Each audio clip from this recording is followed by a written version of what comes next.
Cada año, la humanidad consume más de 100.000 toneladas de tungsteno, un metal tan duro que incluso su extracción requiere herramientas de tungsteno. Pero pocos saben que uno de los principales proveedores de este recurso estratégico es Vietnam. Entre la selva, donde el vapor y la niebla se mezclan con el aroma de las flores, se esconde la mina Nui Phao, una de las más grandes del mundo. Allí, bajo tierra, ocurre un proceso similar a la alquimia. De mineral gris nace el metal que da forma a tanques, brocas y aviones. ¿Cómo transformó Vietnam la selva en el corazón industrial de la metalurgia mundial? Quédate hasta el final y descubrirás lo que incluso las grandes corporaciones callan.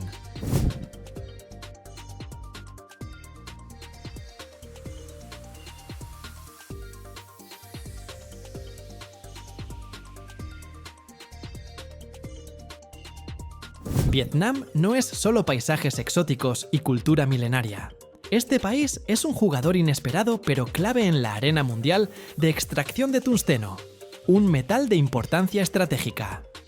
Su extraordinaria resistencia y su inigualable capacidad térmica hacen del tungsteno un elemento indispensable en el mundo moderno.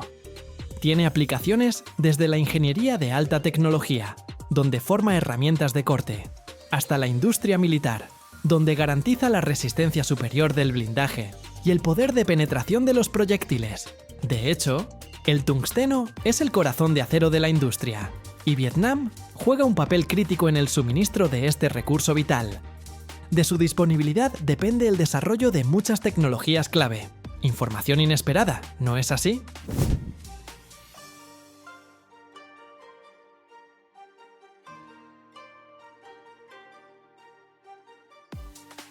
Los principales yacimientos de tungsteno en Vietnam están concentrados en la región donde se ubica la mundialmente conocida mina Nui Phao. Este complejo minero es uno de los más grandes del mundo, combinando tecnologías modernas con el paisaje único de la selva vietnamita. La idea misma de integrar una instalación industrial en tal ecosistema es un desafío, pero Vietnam hace esfuerzos significativos para minimizar el impacto ambiental, combinando una extracción eficiente con una actitud responsable hacia la naturaleza.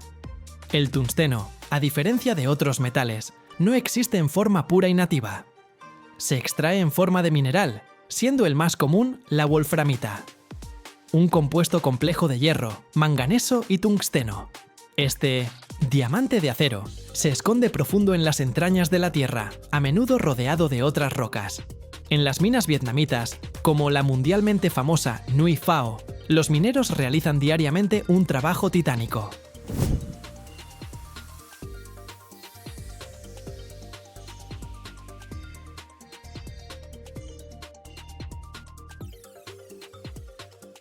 Con equipos mineros avanzados, potentes perforadoras, martillos neumáticos y excavadoras especializadas, extraen el mineral que contiene wolframita, desde túneles subterráneos y canteras a cielo abierto.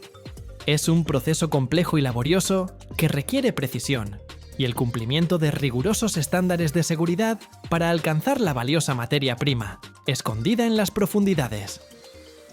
En las plantas de procesamiento, ubicadas cerca de las minas, el mineral pasa por una serie de procesos. Los enormes pedazos de mineral, extraídos de las profundidades, que a veces pesan cientos de kilogramos, llegan al procesamiento primario. Allí los reciben trituradoras colosales, máquinas gigantes que con una fuerza increíble muelen los bloques de piedra. Con un estruendo ensordecedor y vibración, estas máquinas parecen masticar la roca, transformándola en fracciones más pequeñas.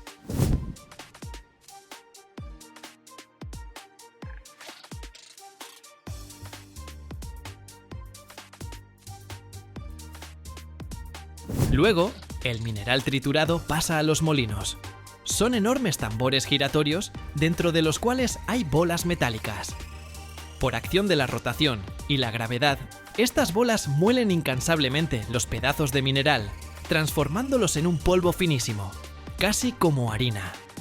Es un espectáculo de movimiento constante, potencia y transformación, donde la masa mineral cruda se convierte paso a paso en un concentrado listo para el procesamiento posterior, liberando la valiosa wolframita. El concentrado de wolframita purificado se procesa luego en plantas especializadas. Allí pasa por un tratamiento químico para obtener tungsteno puro, que después puede alearse con otros metales, como níquel o hierro, para crear aleaciones con propiedades especiales: mayor resistencia, durabilidad o resistencia térmica.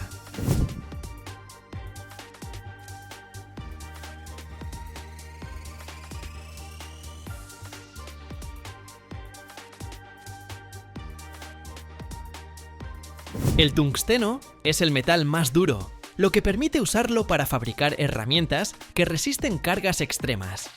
Tiene el punto de fusión más alto entre todos los metales, 3422 grados Celsius, lo que lo hace ideal para aplicaciones en ambientes de alta temperatura. Es muy denso, casi igual que el oro, lo cual es importante para ciertas aplicaciones. El tungsteno es indispensable en la industria militar para fabricar blindaje superresistente y núcleos de proyectiles perforantes, que garantizan alta capacidad de penetración.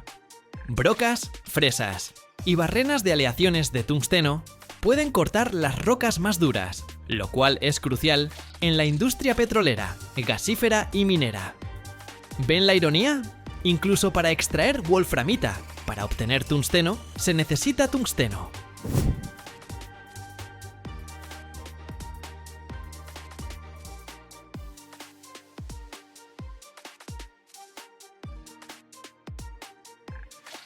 Este material superresistente se usa activamente en la construcción de maquinaria, para la producción de herramientas de corte utilizadas en el trabajo de metales, así como en la fabricación de piezas que deben soportar altas temperaturas y desgaste.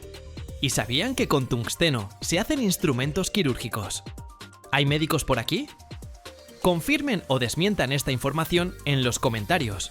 Para apreciar realmente el poder del tungsteno, imaginen esto: 1 kilogramo de tungsteno puro puede transformarse en una broca capaz de perforar hasta 1000 metros de roca.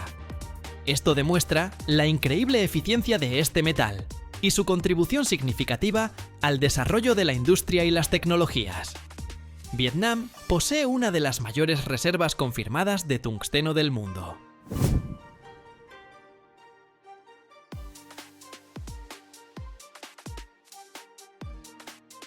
Las cifras exactas pueden variar según la fuente, pero según diversas estimaciones, las reservas de mineral de wolframita en el país alcanzan millones de toneladas. Esto garantiza una perspectiva de extracción a largo plazo. Anualmente, de las minas vietnamitas, en particular del complejo Nui Phao, se extraen aproximadamente 15.000 toneladas de tungsteno en términos de metal puro o concentrado de tungsteno. Esta cifra convierte a Vietnam en uno de los 5 principales países productores de tungsteno del mundo, compitiendo con gigantes como China y Canadá. El tungsteno vietnamita representa una porción significativa del suministro mundial. Aunque China sigue siendo el jugador dominante, Vietnam juega un papel críticamente importante en la diversificación de las fuentes de suministro, lo cual es vital para la estabilidad global del mercado de metales estratégicos. La industria minera y de procesamiento de Vietnam, relacionada con el tungsteno, proporciona miles de empleos para la población local, incluyendo ingenieros, mineros, técnicos y personal administrativo.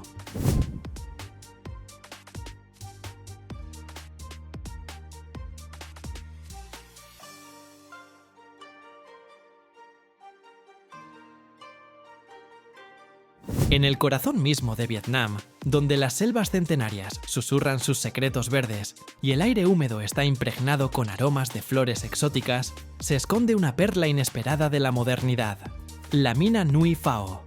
No es simplemente una instalación industrial, es una simbiosis asombrosa del incansable trabajo humano y la grandeza de la naturaleza virgen. Aquí, entre las copas esmeralda de los árboles que se elevan hacia el cielo y los torrentes impetuosos que atraviesan las cordilleras, la mano humana penetra en las entrañas de la tierra.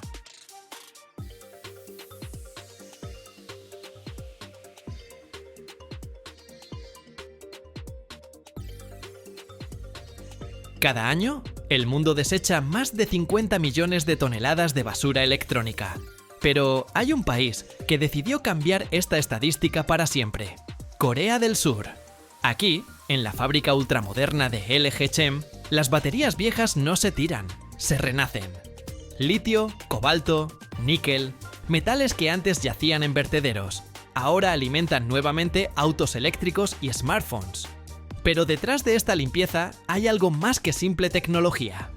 Es toda una filosofía de nuevo mundo, donde residuos se vuelven recurso y la ingeniería es arte de salvar el planeta. ¿Qué esconde esta fábrica que transforma basura en oro del futuro? Quédate hasta el final y verás lo que no muestran ni en reportajes científicos.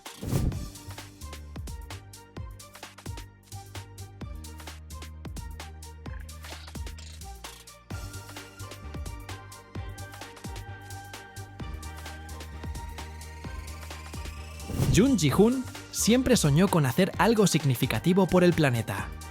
Desde niño, observando el rápido desarrollo tecnológico, veía también el reverso de la moneda: montañas de basura electrónica que crecían cada año.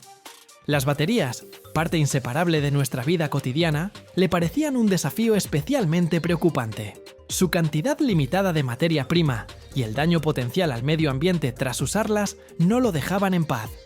Por eso, cuando Corea del Sur anunció un ambicioso programa nacional de reciclaje de baterías de litio, Jun sintió que encontró su vocación.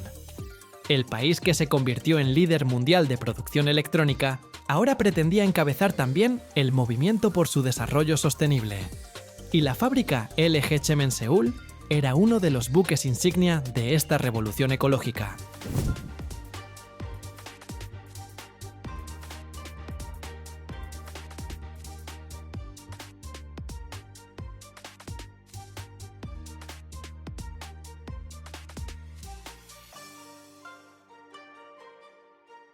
Finalmente, Jun Ji-hoon estaba frente a enormes paredes de vidrio del edificio, que parecía más galería de arte que instalación industrial. Ninguna chimenea humeante, ningún ruido fuerte, solo líneas limpias y arquitectura impresionante que reflejaba filosofía de producción verde. Bienvenido a nuestro futuro, señor Jun. Lo saludó una voz amable. Era Lee Jong-hoo, director de la fábrica, hombre canoso de ojos brillantes que irradiaba entusiasmo. Prepárese para algo realmente impresionante. El señor Lee llevó a Jun a la entrada donde ya los esperaba un carrito eléctrico. Durante el viaje al primer taller, Lee Jong-hoo hablaba sobre la filosofía de la fábrica. Aspiramos a economía circular absoluta, explicaba. Cada batería usada no es basura, sino recurso valioso que espera su renacimiento. No solo reciclamos, devolvemos a la vida.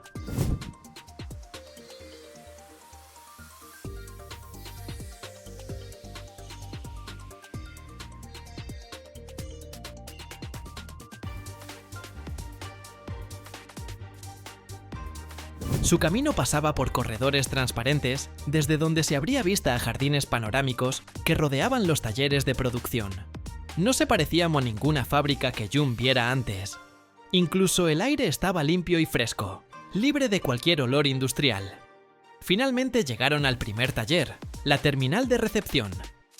Jun Ji-hoon esperaba ver montañas de baterías sucias y dañadas, pero en cambio vio un orden impresionante. Todas las baterías que llegaban aquí estaban cuidadosamente clasificadas y colocadas en contenedores herméticos. Recibimos baterías de toda Corea del Sur y también de otros países asiáticos, explicó Lee Jong-hoo. Y lo más importante, no solo baterías de autos eléctricos, sino también de teléfonos móviles, laptops, herramientas eléctricas, cualquier dispositivo alimentado por acumuladores de litio.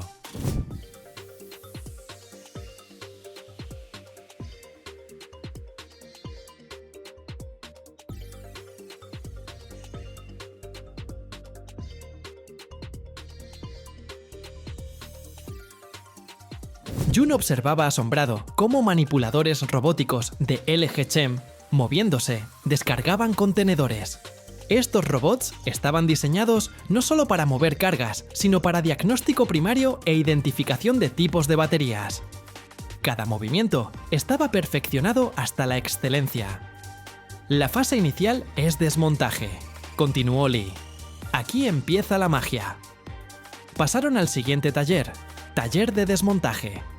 Aquí, Tras gruesas divisiones de vidrio, trabajaban robots aún más complejos. Desmontaban cuidadosamente baterías, separándolas en componentes individuales: carcasas, electrodos, separadores. Todo el proceso estaba completamente automatizado para minimizar riesgos humanos y asegurar máxima eficiencia.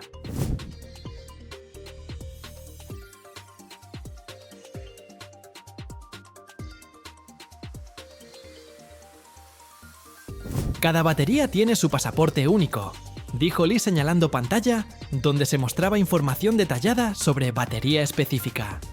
Conocemos su tipo, fabricante, fecha de producción. Esto nos permite optimizar proceso de desmontaje y asegurar máxima calidad de materiales extraídos. Tras desmontaje, componentes de baterías llegaban a siguiente etapa más importante: taller hidrometalúrgico. Este era el corazón de la fábrica. El aire aquí era un poco más húmedo y en el ambiente se sentía ligero sabor metálico. Aquí usamos procesos químicos para extraer metales valiosos, explicó Lee Jong-hoo. Litio, cobalto, níquel, manganeso. Este es el verdadero oro de nuestro siglo.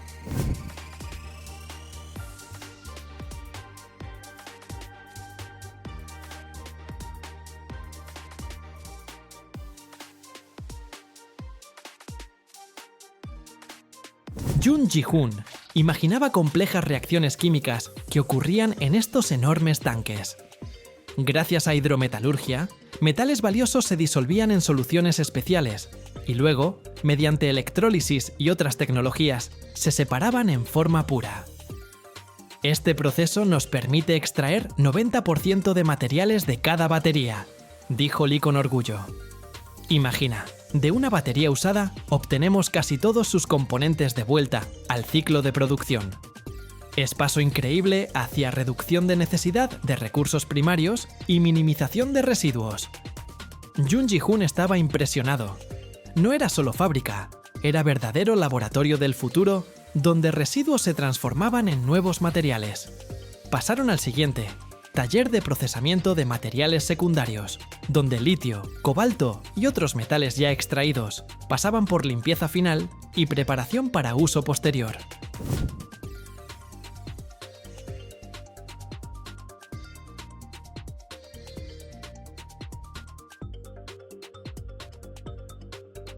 Eran gránulos y polvos brillantes que parecían piedras preciosas.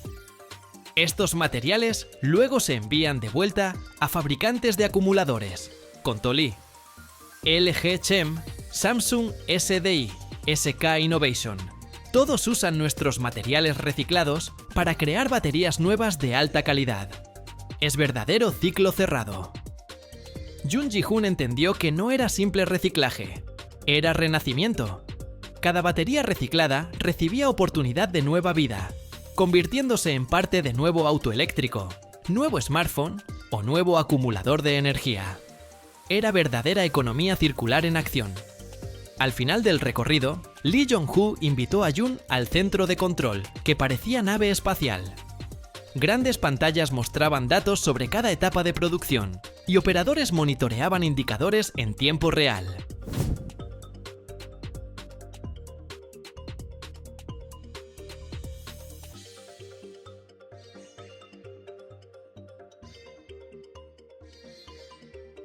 Nuestra meta es reciclar 500.000 toneladas de litio al año, dijo Lee señalando gráfico que mostraba rápido crecimiento de volúmenes de reciclaje. Esto nos permitirá reducir significativamente dependencia de importación de materia prima y hacer a Corea del Sur aún más sostenible e independiente. Jun Ji-hoon sintió cómo lo llenaba inspiración. Vio no solo fábrica, sino esperanza de futuro, donde tecnología y ecología van de la mano. Donde cada paso, cada invento ingenieril, está dirigido a preservar nuestro planeta.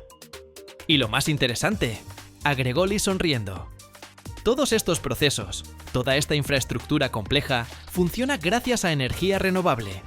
Paneles solares en el techo, sistemas geotérmicos de calefacción.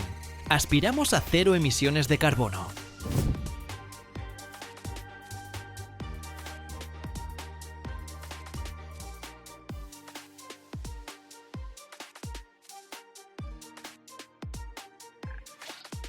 Jun Ji-hoon, que salió de la fábrica LG Chem ya al atardecer, se sentía otra persona. Vio el futuro, y ese futuro era brillante, limpio y ecológico. Corea del Sur, país de alta tecnología, mostró al mundo entero que se puede no solo producir, sino también consumir responsablemente, dando nueva vida a cosas viejas.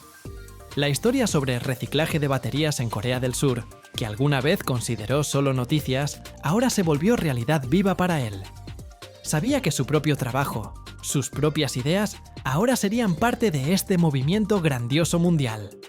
Movimiento hacia mundo donde cada recurso es valioso, donde cada residuo tiene potencial, donde economía circular no es solo tendencia sino necesidad vital.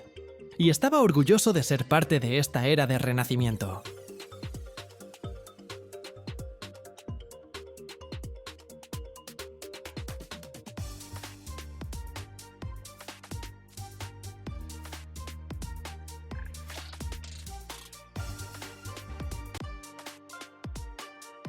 Cada año se crean en el mundo más de 100 millones de toneladas de acero, pero solo su parte más resistente se convierte en el corazón de puentes gigantes.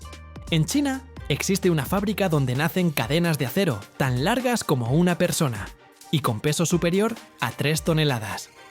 Cada eslabón aquí se forma bajo presión de decenas de miles de toneladas para luego sostener ciudades enteras sobre el agua. Suena como fuerza creada por dioses del metal, pero es ciencia exacta, donde hasta una microfisura puede decidir el destino del puente. ¿Cómo nace de un trozo informe de acero un eslabón capaz de resistir un terremoto? Quédate hasta el final y verás cómo crean la columna vertebral de los puentes más poderosos del planeta.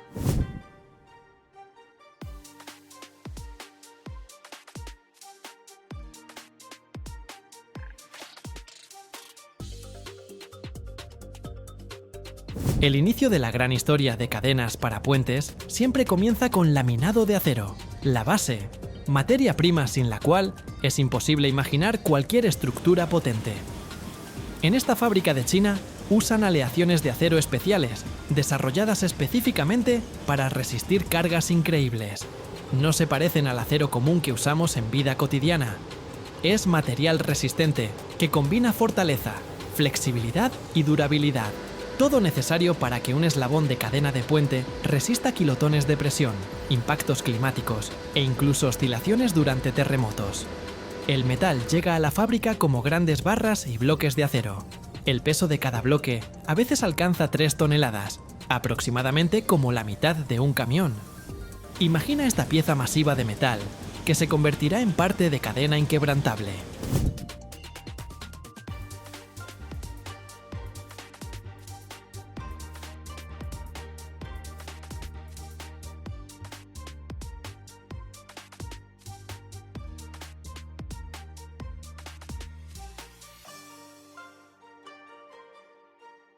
Cada bloque pasa por procesamiento preliminar para obtener estructura uniforme sin microfisuras ni defectos, pues hasta la menor debilidad puede poner en riesgo la seguridad de todo el puente. Estas aleaciones se crean para que sean no solo súper resistentes, sino que conserven elasticidad, porque las estructuras de puentes están constantemente sometidas a cargas dinámicas. Oscilan por viento, se expanden y contraen por cambios de temperatura, resisten golpes e incluso movimientos del suelo. Por eso la cadena debe ser un poco viva, flexible pero firme. El proceso técnico comienza con verificación rigurosa de composición química del acero. Sensores especiales y análisis de laboratorio garantizan que el material cumple todos los estándares estrictos. Solo después el laminado va a máquinas donde formarán estos eslabones gigantes capaces de sostener un puente pesadísimo.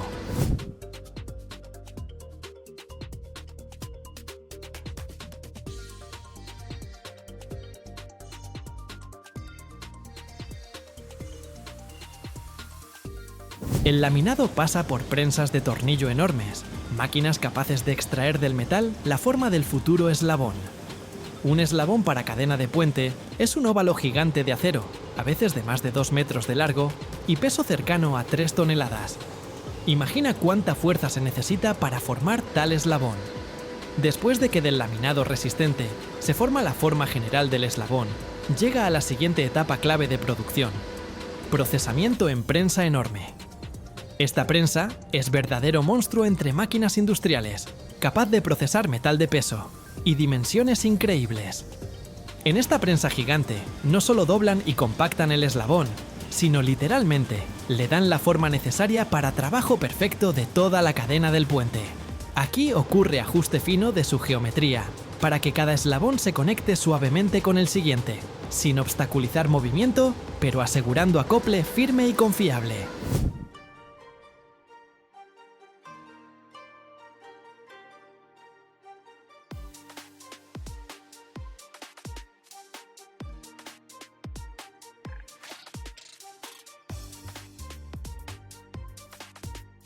El proceso se ve increíblemente complejo y preciso. El metal en la prensa se somete a presiones enormes, miles y a veces decenas de miles de toneladas de fuerza comprimen el eslabón tanto que adquiere dimensiones y forma necesarias. Es muy importante que la superficie del eslabón permanezca lisa y fuerte. Cualquier fisura o irregularidad puede causar ruptura, inaceptable para elemento responsable de estructura de puente. Junto con doblado, ocurre compactación de estructura del metal. Este proceso aumenta resistencia interna del eslabón, lo hace más resistente a golpes y duradero en diversas condiciones climáticas y operativas. Como resultado, el eslabón sale no solo gigante en tamaño y peso, sino también increíblemente resistente.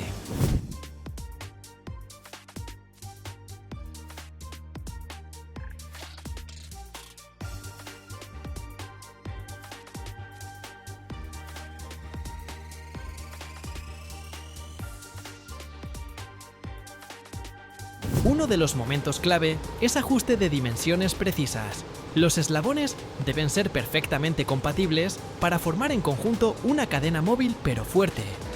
El siguiente eslabón debe pasar libremente por el anterior sin atascos, pero al mismo tiempo no permitir holgura ni aflojamiento. Cada detalle tiene impacto colosal en confiabilidad general del puente. La precisión con que trabaja la prensa se logra mediante control computarizado y sensores que controlan no solo presión, sino forma del metal en tiempo real. Es proceso de alta tecnología que combina múltiples máquinas y personas para crear producto perfecto. Tras salir de la prensa, el eslabón pasa a procesamiento adicional: pulido, lijado, inspección. Allí se verifica en busca de defectos mínimos, se mide tamaño exacto y se evalúa preparación para ensamblaje en cadena.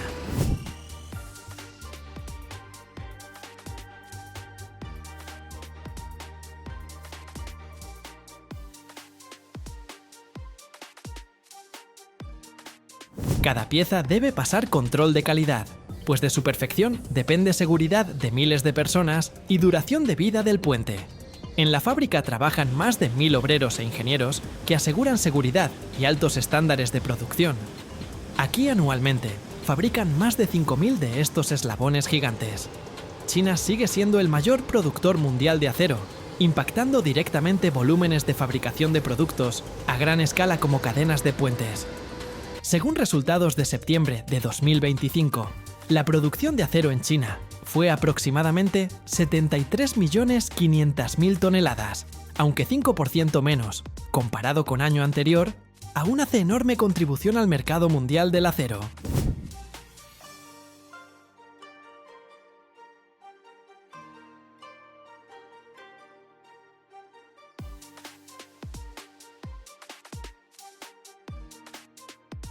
El número total de puentes en China, equipados con tales sistemas colgantes, ya supera 4.000, y esta cifra sigue creciendo activamente, pues el país desarrolla constantemente infraestructura de transporte para mejorar logística y conexión entre regiones. Para comparar, en el mundo hay cerca de 10.000 grandes puentes colgantes, y aproximadamente un tercio de ellos tiene precisamente tales cadenas gigantes de acero fabricadas con tecnologías similares a las usadas en esta fábrica de China. El crecimiento de exportación de acero desde China tiene impacto sustancial en precios mundiales de estos productos metálicos. Primero, la expansión de suministros al mercado internacional crea presión adicional sobre oferta, lo que frecuentemente lleva a reducción de precios.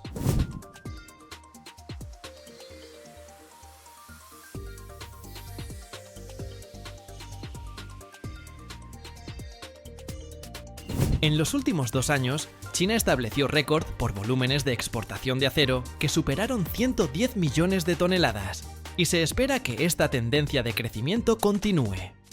Mientras tanto, la producción interna de acero en China disminuye y el consumo cae, lo que obliga a productores a buscar mercados externos. Como resultado, surge riesgo de saturación del mercado mundial, y productores locales en otros países sienten necesidad de bajar precios para mantener competitividad. Italia planea para 2026 completar el puente colgante más grande del mundo, con longitud superior a 3 kilómetros. Para tales puentes se necesitan cadenas de acero superresistentes para sostener estructuras en zonas sísmicas, confirmando aplicación futura de tecnologías de fabricación de eslabones gigantes.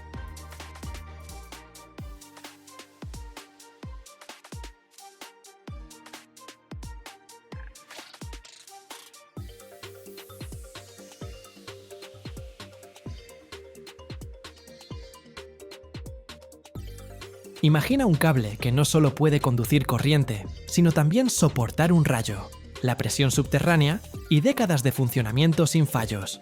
¿Dónde nace? En fábricas donde el cobre se estira hasta el grosor de un cabello y los polímeros se funden en torres tan altas como un edificio de 10 pisos. Aquí se crean las arterias de la energía, las mismas que alimentan ciudades enteras. Pero el verdadero secreto es otro. ¿Cómo un error de una micra puede arruinar un proyecto millonario? Mira hasta el final y descubrirás qué hay realmente dentro de un cable de potencia que mantiene el mundo iluminado.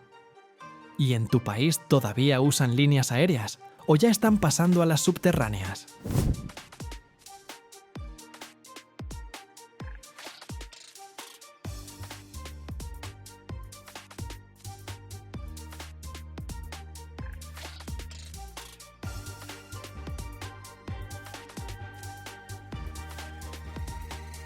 Una parte significativa de la red energética de Estados Unidos fue construida hace varias décadas y necesita modernización. La sustitución de las viejas líneas aéreas por cables subterráneos de alta tensión es una de las tendencias clave para aumentar la fiabilidad y la resiliencia de la red. Nos encontramos en las instalaciones de una de las empresas líderes en la producción de productos de cable, donde nacen las soluciones para la infraestructura energética del futuro. Es un complejo de alta tecnología que combina años de experiencia, desarrollos científicos avanzados y los equipos más modernos. Nuestra misión es proporcionar al mundo cables fiables, eficientes y seguros, capaces de soportar cargas extremas y funcionar en las condiciones más difíciles. Cada gran proyecto comienza con elementos fundamentales. Para nosotros, esto es materia prima de alta calidad. En la base del cable se encuentra el conductor, el corazón que conduce la corriente eléctrica.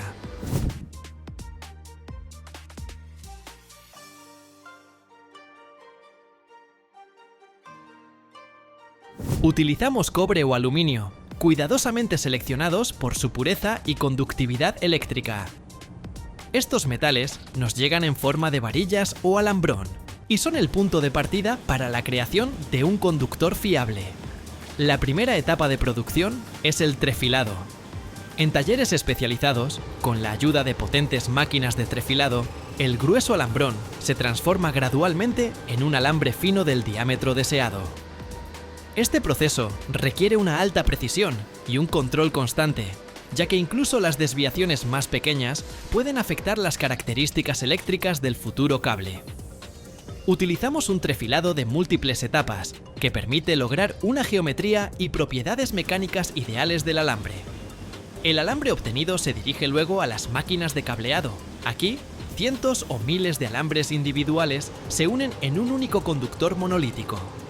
La configuración del cableado puede ser diferente, desde la clásica redonda hasta la sectorial, lo que garantiza la compacidad y el uso eficiente del espacio dentro del cable.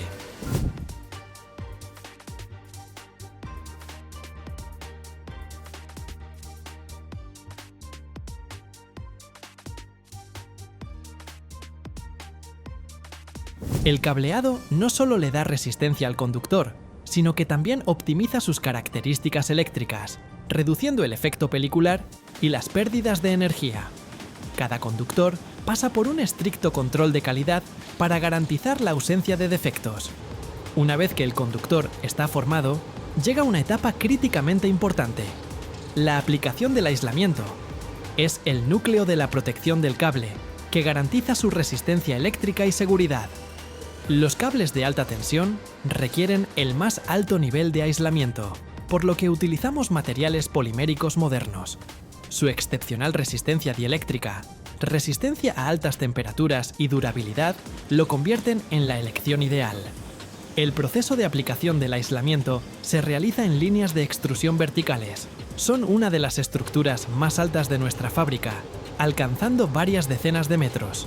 Aquí, el conductor pasa por un cabezal de extrusión especial, donde en una sola pasada se le aplican 3 capas: una pantalla semiconductora interna, el aislamiento principal de polietileno reticulado y una pantalla semiconductora externa. Las pantallas semiconductoras desempeñan un papel clave en la nivelación del campo eléctrico, previniendo la aparición de descargas parciales que podrían dañar el aislamiento. Este proceso se lleva a cabo en condiciones de absoluta limpieza, en las llamadas salas blancas, donde se controla estrictamente la cantidad de partículas de polvo en el aire para evitar cualquier impureza en el aislamiento. Después de la extrusión, el cable pasa por zonas de vulcanización y enfriamiento. En la torre de vulcanización, bajo la influencia de alta temperatura y presión, el polietileno adquiere su estructura reticulada final, lo que mejora significativamente sus propiedades mecánicas y térmicas.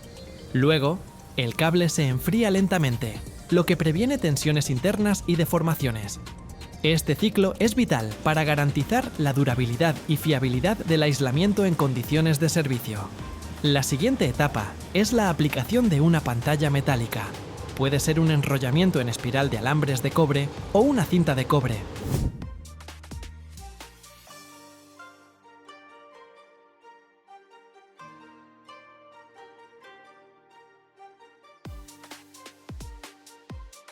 La pantalla metálica cumple varias funciones importantes. Sirve para la puesta a tierra, protege de las influencias electromagnéticas externas y, lo más importante, garantiza la seguridad en caso de daño del aislamiento, desviando la corriente de cortocircuito. Prestamos especial atención a la densidad y uniformidad de la aplicación de esta capa. Para los cables destinados a ser instalados en condiciones especialmente difíciles, por ejemplo, en el suelo con posible daño mecánico o bajo el agua, se prevé una protección adicional: el blindaje. Puede ser un enrollamiento de cintas o alambres de acero, que proporciona una protección mecánica excepcional contra las influencias externas. Los cables blindados tienen una mayor resistencia a la tracción, a los impactos y a la abrasión, lo que garantiza su funcionamiento incluso en los entornos más hostiles.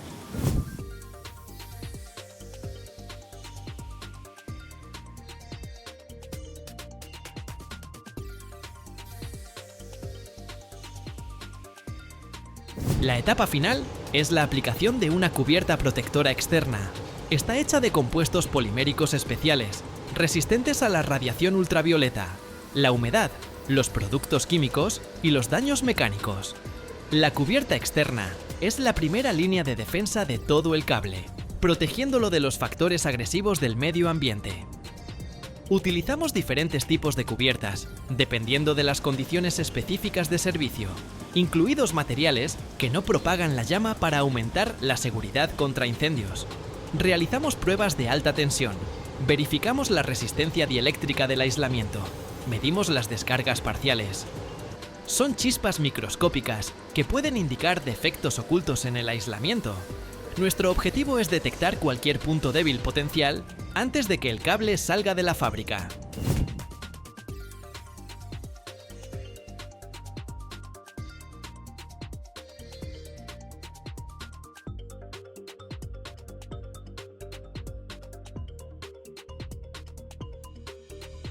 También controlamos la resistencia del conductor, el grosor del aislamiento, las dimensiones geométricas, las propiedades mecánicas y muchos otros parámetros para asegurarnos de que cada metro de nuestro producto cumple con los más estrictos estándares internacionales. Además, se realizan pruebas de durabilidad, resistencia a los ciclos de calentamiento-enfriamiento, exposición a ambientes agresivos y radiación ultravioleta. Solo los cables que han superado con éxito todas estas pruebas reciben la autorización para ser enviados al cliente. Esto garantiza que nuestro producto servirá durante décadas, cumpliendo de manera fiable sus funciones. Cuando el cable ha pasado todas las verificaciones, se enrolla en tambores especiales de gran diámetro. Cada tambor se etiqueta cuidadosamente, indicando todos los datos técnicos necesarios. Luego, los cables terminados se transportan a los lugares de instalación, donde se convertirán en parte de la red energética global.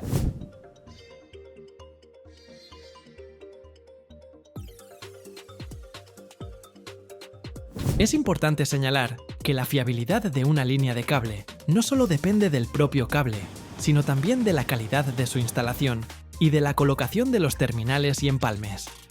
Estos componentes son una parte integral del sistema de cable, asegurando una conexión eléctrica fiable y la hermeticidad del cable.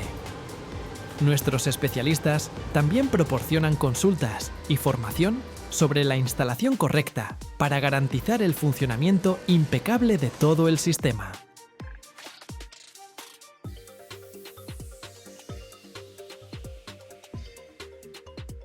Cada día se fabrican más de 2 millones de espejos. Pero ¿qué tal si te digo que detrás del espejo en tu baño hay un secreto de 460 años? En la mina más profunda de México, a 400 metros bajo tierra, en calor infernal y humedad extrema, extraen el metal que luego se vuelve algo que ves cada día. En 4 siglos, excavaron 600 kilómetros de túneles aquí, la distancia de Monterrey a Mérida, pero bajo tierra. Cada día los explosivos destrozan 7.000 toneladas de roca, el peso de 50 ballenas azules. La temperatura de fundición alcanza 1700 grados, más caliente que lava de volcán. Pero lo más impactante es lo que pasa después con el metal líquido. Si llegas al final, descubrirás un secreto que 99% de quienes han sostenido un espejo desconocen. ¿Listo para ver cómo se crea la magia? En México, que produce más plata que cualquier país con el 20% de la oferta mundial, está la mina de plata más grande del mundo en zona árida. Desde que empezaron las excavaciones en 1566, en la mina de Proaño se extrajeron 30.000 toneladas de plata. Incluso tras tantos años, la mina produce más de 1 millón de kilos de plata al año. Los mineros buscan acantita, mineral gris oscuro, en esta mina a 400 metros de profundidad. Para completar el proceso complejo y peligroso de extraer acantita, los trabajadores hacen un viaje agotador a los puntos de extracción. Las condiciones extremas de calor y humedad, los túneles mojados, hacen el trabajo muy duro. A lo largo de 15 kilómetros, a distintas profundidades, están los yacimientos de plata. Para extraer continuamente el mineral, los trabajadores abren nuevos túneles de 3.000 metros cada mes. Para perforar estos pasajes en la roca, usan una máquina enorme con cabeza cortadora giratoria gigante.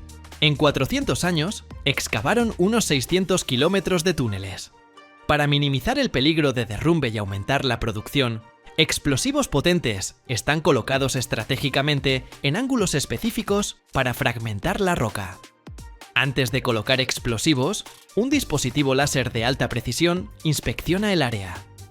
Tras determinar los mejores puntos, perforan una secuencia de agujeros de 115 milímetros de ancho y de 25 a 32 metros de profundidad. Cada agujero se llena con químicos explosivos y el área se evacúa por seguridad. Con cálculos precisos, extraen muchas toneladas sin provocar derrumbe. Diariamente extraen 7.000 toneladas de roca. Las tolvas llevan la roca a trenes subterráneos, que la transportan al punto central. Luego la roca sube a superficie con cargadores. El siguiente paso es transportar la roca a la trituradora. Una cinta masiva la lleva a la planta. En tambores gigantes hay enormes bolas de acero que muelen la roca en arena fina. Luego mezclan un reactivo con la roca molida, químico especializado. Por la reacción con el reactivo, el mineral de plata se vuelve hidrofóbico. Al final, obtienen una combinación 30 veces más concentrada. Esta mezcla viaja 300 kilómetros a la planta METMEX, aunque la plata en ella es solo 2%. Entre plantas similares, METMEX ocupa cuarto lugar mundial y primero en Latinoamérica. Anualmente producen más de 2.300.000 kilos de plata. La fundición empieza calentando el mineral a más de 800 grados en la refinería. La oxidación de otros metales en el mineral, como el plomo, a esa temperatura alta, permite separarlos de la plata. Las impurezas se evaporan cuando calientan la mezcla una y otra vez. Como la plata no reacciona con oxígeno, el metal fundido es 99% plata pura y 1% oro. Para separar la plata del oro, vierten el metal fundido sobre placas que sumergen en solución de nitrato de plata. Al agregar electricidad, la plata va a la placa negativa y el oro queda en la placa positiva. El fabricante de espejos recibe la plata tras purificarla hasta estado suficientemente puro. El vidrio es el primer paso para crear espejos, y la arena de cuarzo es el elemento clave para hacer vidrio. La arena debe tener alto contenido de sílice y no tener arcilla, polvo u óxidos metálicos. Para facilitar el proceso, usan carbonato de sodio como fundente, que baja la temperatura de fusión de la arena. El vidrio se vuelve más resistente y duradero si agregan piedra caliza. Cuando las proporciones están ajustadas, las ponen en un horno que soporta temperaturas muy altas. El vidrio, líquido espeso, se forma al calentar la mezcla a más de 1700 grados en el horno. 15 toneladas de este vidrio se transforman en el crisol en su forma final. El vidrio sale del horno tras fundirse completamente y eliminar impurezas. El equipo de moldeo se enfría con agua para evitar roturas, cuando el vidrio fundido se vierte continuamente. El vidrio se enfría gradualmente al salir del baño de enfriamiento, con temperatura inicial de 600 grados, para eliminar tensión interna y reducir probabilidad de fractura o deformación. Según tamaño y grosor del vidrio, este proceso puede tomar varias horas o días. La siguiente etapa es corte e inspección del vidrio. Primero cortan el vidrio verticalmente con rodillo de carburo de tungsteno. Luego separan en tiras para la siguiente etapa. Las cuchillas recortan bordes de las láminas mientras se mueven en cinta. Los recortes caen en canal para reciclar. Tras transferir cuidadosamente las láminas a control, las colocan verticalmente para inspección. Los inspectores examinan cada lámina bajo lámparas fluorescentes, buscando defectos, burbujas, inclusiones, rayones, manchas, etc. Aquí identifican defectos que afectan calidad y apariencia del vidrio. El fabricante de espejos recibe el vidrio empaquetado cuando pasa inspección. En la fábrica de espejos, aplican capa delgada de plata sobre un lado de las láminas de vidrio, volviéndolas espejos. Para obtener nitrato de plata, primero disuelven plata sólida en ácido nítrico. Tras bajar las láminas de camiones, hacen limpieza exhaustiva para eliminar todo rastro de polvo, suciedad, aceite y contaminantes. Rocían sobre el vidrio capa fina de óxido de cerio, polvo de minerales de tierras raras y agua. Tras esto, aceites y contaminantes se desprenden de las superficies, dándoles brillo. Lavar cada panel así toma aproximadamente 1 minuto. El siguiente paso es usar agua desmineralizada caliente a alta presión para enjuagar el vidrio y eliminar residuos de contaminantes. Para garantizar seguridad de metales que aplicarán después, usan agua desmineralizada. Para que la plata se adhiera bien al vidrio, el primer metal a aplicar es estaño líquido. El uso de estaño como base es necesario, pues la plata no forma enlaces directos con vidrio. Cuando la plata líquida toca el estaño sólido, se solidifica gracias a activador químico, incluido en la mezcla. Con esta técnica, usan aproximadamente 700 miligramos de plata por metro cuadrado. Para convertir la plata en forma metálica, rocían químico reductor sobre la superficie. El recubrimiento de plata transforma el vidrio transparente en espejo cuando solidifica y enfría. enjuagan y eliminan el exceso de plata.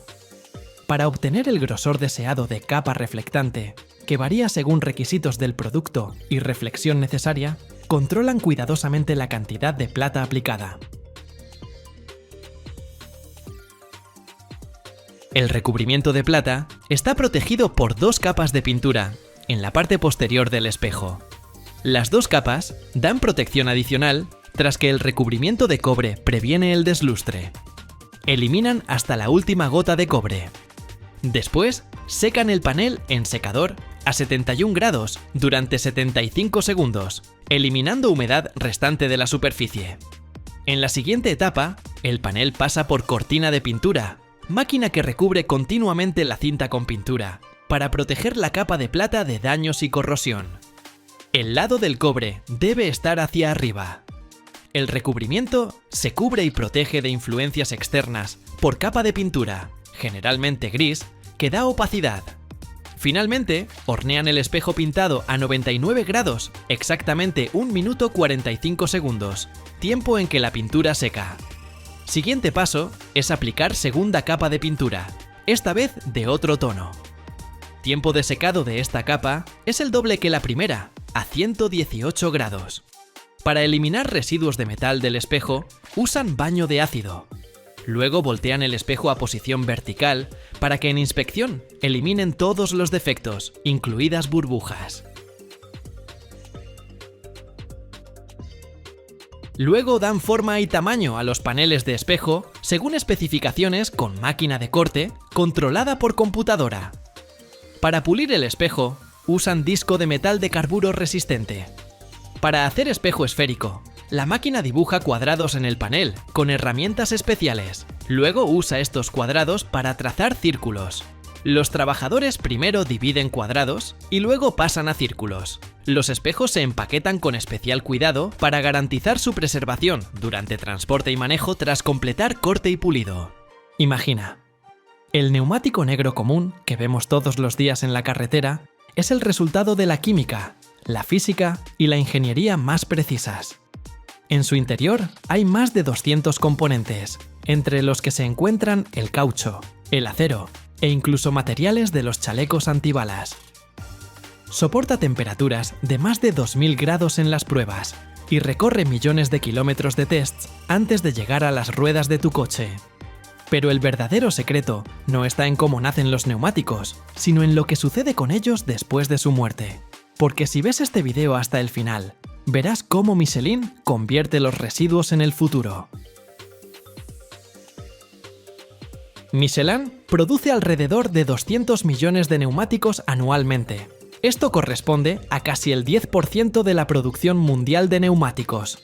La compañía ocupa uno de los primeros lugares en el mundo entre los fabricantes de neumáticos, junto con Bridgestone y Goodyear. Los componentes principales para la fabricación de la mezcla para los futuros neumáticos son el caucho natural, el caucho sintético, el negro de humo, la sílice, el cordón metálico, los aros de talón, el cordón textil y los aditivos químicos. El caucho natural se produce a partir de la savia del árbol de hevea, que crece en regiones tropicales como Tailandia, Indonesia y Malasia. Es el componente principal para crear la banda de rodadura, que garantiza el agarre a la carretera.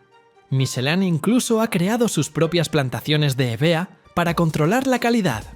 El caucho sintético se fabrica a partir de derivados del petróleo, como el butadieno y el estireno.